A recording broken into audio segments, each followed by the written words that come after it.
I've been asked to say a few words to the truckers in Ottawa, and so I've given that some careful consideration. All you protesters, you've accomplished an awful lot already. You know, the Conservative leadership has crumbled, and Aaron O'Toole is being replaced by someone who is giving a fair bit of voice to your concerns. You now have a voice in the House of Commons. All the people you represent have a voice in the House of Commons.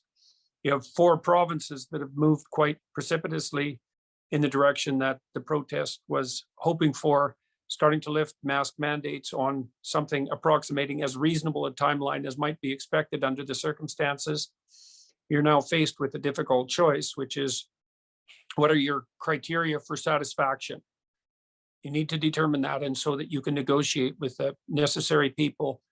You're also faced with a danger at the moment now, which is that as the political process bends in the direction that you've insisted upon, so rightly, in my estimation, more and more of you who are most reasonable are going to pack up and leave, or decide that this is done sometime over the next week or so, or a couple of weeks. That's obviously up to you, but there'll be a remnant that's much more committed in some sense to more extreme goals, and that's going to be something very difficult to manage.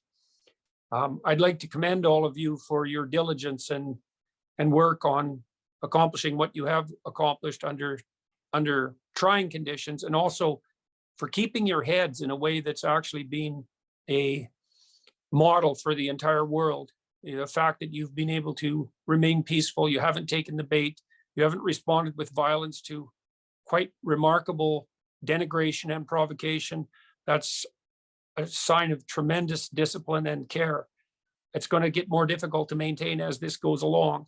So I hope that you're all in this position to allow a sufficient victory to be sufficient, to move forward without rancor, to be grateful for the effect that you've already had and the support that you've received, and to move forward to a normative peace and the reestablishment of our country's economy and our psychological and social well-being.